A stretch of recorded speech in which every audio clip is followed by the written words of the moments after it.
shit. Respect for Gordon. The engines of the Sodor Railway were always busy. Thomas puffed to the beaches with happy vacationers. And Gordon proudly pulled the express. Gordon thought he was the strongest, fastest, and cleanest engine on the whole of the railway. But one thing bothered him. His firebox rattled as it cooled down at night. Gordon knew his rattle stopped the other engines from getting to sleep. That night, Gordon's firebox went click, clunk, click, clunk. Thomas and Percy started to chuckle. "Rattler Gordon's keeping us all awake," peeped Percy. "The only engines keeping other engines awake," huffed Gordon crossly, "are little engines with very bad manners." But secretly, he felt rather embarrassed. In the morning, Percy teased Gordon again. "Rattlebox is awake at last," he puffed out loud. Gordon ignored Percy. He did not like being called names. "I'm the strongest and the best," he told himself.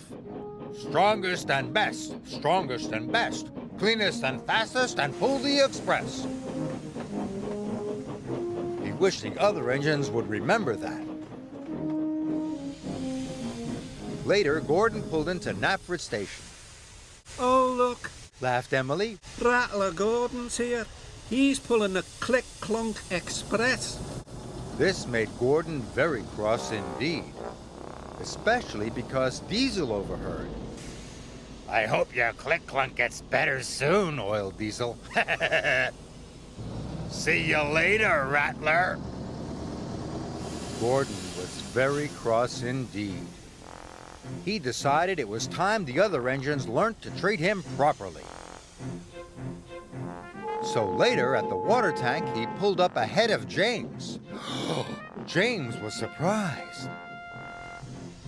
At Knapford, Percy had brought Gordon's coaches into number 1 platform. "Off you go now, Percy," said Gordon.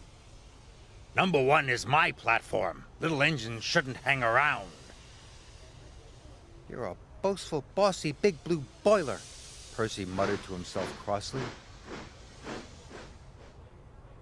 Later, Gordon told his friends to give a polite toot-toot whenever they saw him. "But why?" asked Thomas. He was very puzzled. "Because," huffed Gordon grandly, "I'm the strongest and the best." And he steamed away. "You can shoot at him if you like," wheezed Emily. "but I'm not going to." Gordon steamed across the island. He felt very pleased with himself.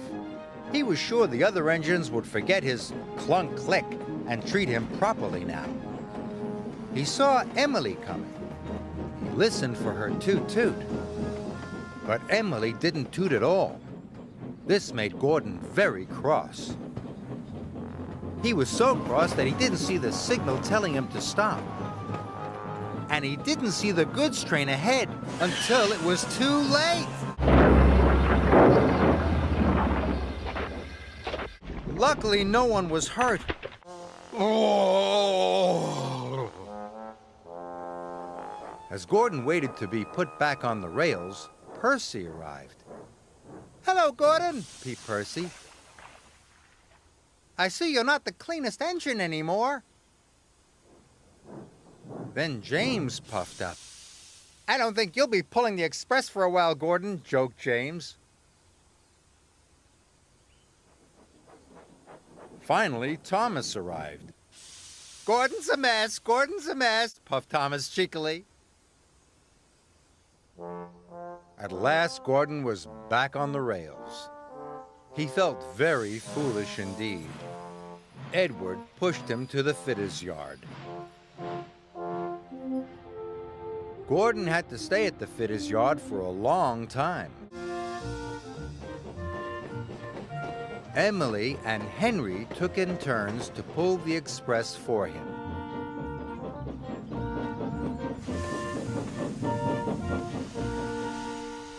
One evening at Tidmouth's sheds, Henry huffed. "It's hard work pulling the express," Yes, agreed Emily. Gordon must be very strong to pull the express so fast. "I miss Gordon," peeped Percy. "I miss having his rattle to go to sleep by." Gordon knew the other engines were pulling the express for him. "Thank goodness for Emily and Henry," he thought. "I'm sure they're doing a very good job." Finally, Gordon was as good as new. The fitters had even managed to fix the rattle in his firebox. That evening, Gordon had something to say. "Is it about being fastest and the best?" teased James. "Not at all," puffed Gordon. "I know my rattle kept you awake at night, and I'm sorry. And I was also silly about the toot-toots. I realize now that engines toot-toot other engines because they work hard and deserve it, not because they ask for it." "But we think you do deserve it, Gordon," said Thomas, "because you work hard and you are a really useful engine."